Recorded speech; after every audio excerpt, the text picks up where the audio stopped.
Hello everyone, welcome back to my channel. In this video I'm going to discuss about the 11th chapter of class 11 physics. Okay, that is thermal expansion and calorimetry, or thermal properties of matter. Now let us define what is heat. Heat is a form of energy which produces in us the sensation of warmth. We are all familiar with the sensation of hot and cold. Some bodies are found to be hotter and other colder as compared to a given body.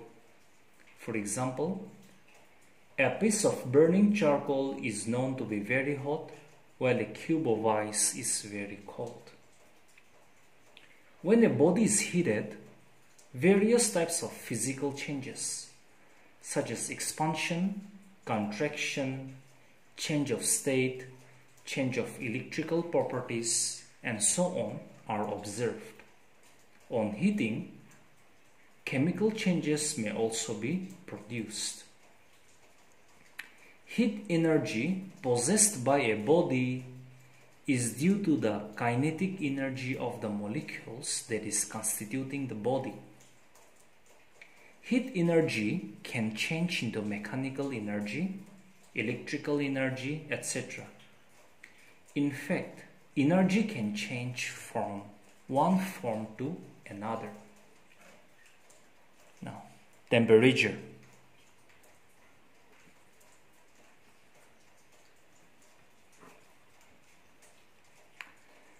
The degree of hotness or coldness of a body is called temperature. However, the physical sensations of warmth and cold are not reliable here. Suppose we place our right hand in hot water and the left hand in cold water. After a few minutes, if we place both the hands in water at room temperature, it will be found that to the right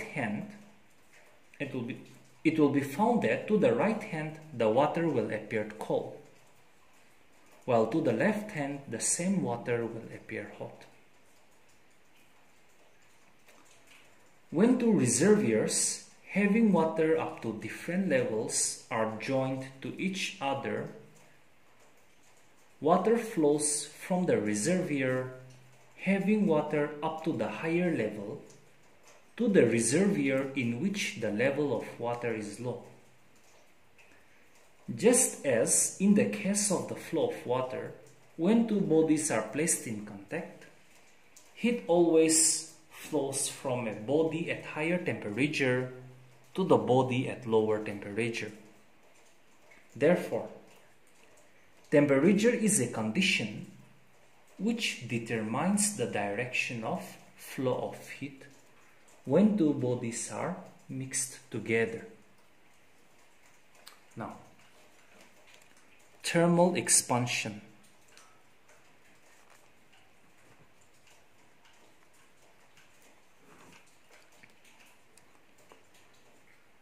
Almost all solids are found to expand with the rising temperature. The thermal expansion of solids is of three types, namely linear expansion, superficial expansion, and cubical expansion. Linear expansion means expanding along the length. Superficial expansion means expanding along the area. Cubical expansion means expanding along the volume. In each of these expansion, the increase in dimension is observed to be proportional to the original dimension and the rise in temperature. Now, linear expansion.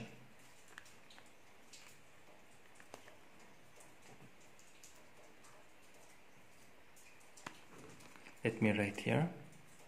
Linear expansion. Suppose that a solid is in the form of a rod of length L. Okay, let me write. Suppose that a solid in the form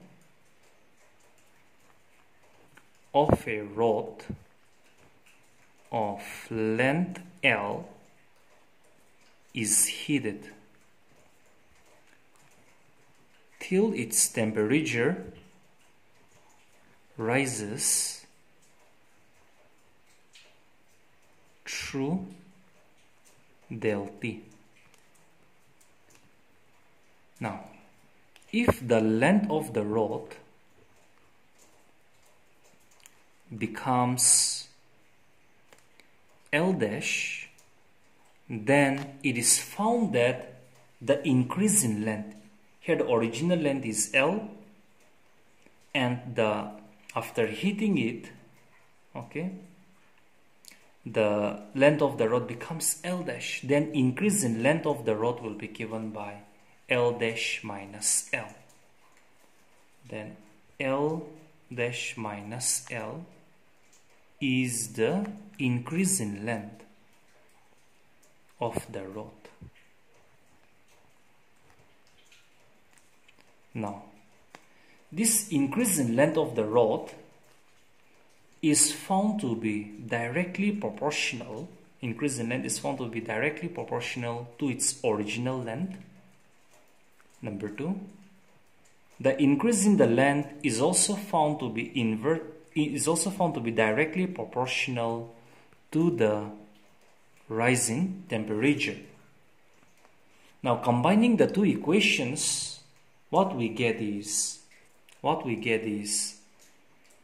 L dash minus L will be proportional to L times del T, or L dash minus L will be equal to, since proportionality is converted to equals, we can write any constant. In this case, let me write alpha as the constant. Alpha times L times del T. Here this is proportional, here this is alpha. So please do not get confused with that. Or L dash will be equal to minus L transpose it as plus L plus alpha L del T. Or if we take L common, then 1 plus alpha del T, where the constant of proportionality alpha is called coefficient of linear expansion. Now, coefficient of linear expansion is defined as increase in length per unit length per unit rising temperature. The second one, superficial expansion. Superficial expansion. Let S be the initial surface area of a solid, and S dash or S prime be its surface area when the temperature increases by del T. Now, it is found that this increase in surface area means S dash minus S, increase in surface area, is found to be directly proportional to its original surface area, and this S dash minus S is also found to be directly proportional to the rising temperature. Combining the above two, we get the increase in area means S dash minus S will be proportional to S times del T. Now, if you convert this proportional to equals, we get a constant. Here we write beta into S times del T, where beta is a proportionality constant and is called coefficient of superficial expansion. So this can be written as S dash is equal to S plus beta times S times del T, or S dash will be equal to S common, then 1 plus beta del T. Beta is called coefficient of superficial expansion. The coefficient of superficial expansion is defined as increase in its surface area per unit surface area per unit rise in temperature. Okay. Its unit is Kelvin inverse. Now, cubical expansion. If capital V is the initial volume and V dash the final volume, and V dash, let's say, the volume of the solid, when temperature increases by del T, then the increase in volume means V dash minus V is found to be directly proportional to its original volume. Also, the increase in volume is found to be directly proportional to the rise in temperature. Combining the above factors, we get V dash minus V is proportional to V times del T, or V dash minus V, if you convert this proportional to equals, there will be a constant. In this case, I'm going to write gamma. Gamma times V times del T, or V dash will be equal to V plus gamma times V times del T, or taking V common, then 1 plus gamma del T, where gamma is a constant of proportionality and is called coefficient of cubical expansion or volumetric expansion. Now, let us study the relation between alpha, beta and gamma, which is very, very, very, very important. So, relation between alpha, beta and gamma, where alpha is the coefficient of linear expansion, beta coefficient of superficial expansion, and gamma the coefficient of cubical expansion. Now, consider a cube of each side, let's say small l. Okay. If V is the volume, then V will be given by L cube, because volume of a cube is side cube. Now, let this cube be heated so that its temperature increases by del T. So del T is the increase in temperature. Then the increase in length of each side of the cube, okay, will be L dash minus L. The increase in length will be equal to alpha times L times del T.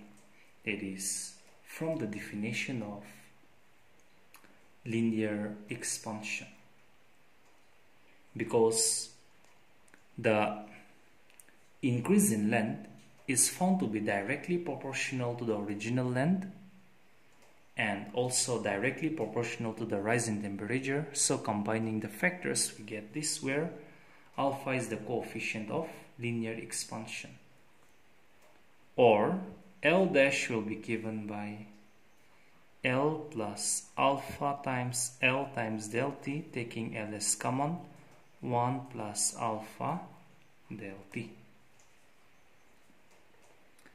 The volume of the cube on being heated through temperature del T becomes V dash. There will be a change in the volume. So the volume of the cube on being heated through this temperature del T becomes V dash. So V dash means L dash cube. Now L dash means L 1 plus alpha del T, the holding cube. Now this is L cube, so L cube and 1 plus alpha del t cube. Now this is of the form a plus b cube. So we know the expansion a plus b cube means a cube, 1 cube is 1, plus 3s square b. So 3 times 1 square is 1, so 3 times alpha del t plus 3ab square. 3 times 1 is 3 times b square, so alpha square del t square plus b cube, so alpha cube del t cube. So this is equal to, now we'll just multiply back with L cube, then L cube times 1 is L cube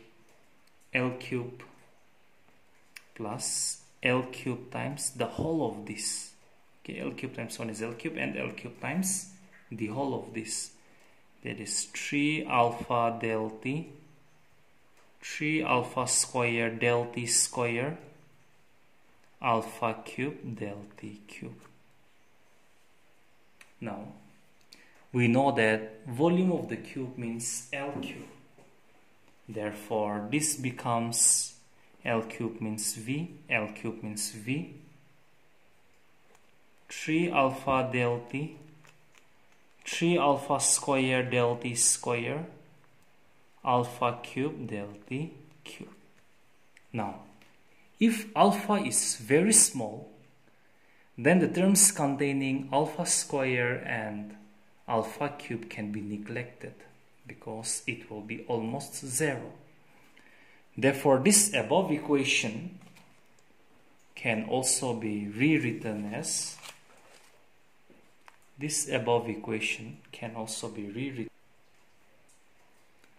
dash will be equal to V plus V times 3 alpha del t. Since alpha is small, so alpha square and alpha cube is being neglected. So we take only the terms containing alpha. Or V dash minus V is equal to V times 3 alpha del t. Now, also by suppose this is equation 1. Also by definition, we have seen that V dash minus V is equal to gamma times V times del t. That is from the definition of cubical expansion. So combining or comparing equation 1 and 2, we see that since the left side are equal, so the right side will be equal. So V times 3 alpha del t is equal to gamma V del t. Here V del t cancels, so we get 3 alpha is equal to gamma, or alpha equals to gamma by 3. Similarly, it can be proven that beta is also given by 2 alpha, or alpha will be given by beta by 2. Therefore, in whole, the relation of alpha, beta and gamma becomes alpha is equal to beta by 2 is also equal to gamma by 3, which gives us the relation between alpha, beta and gamma.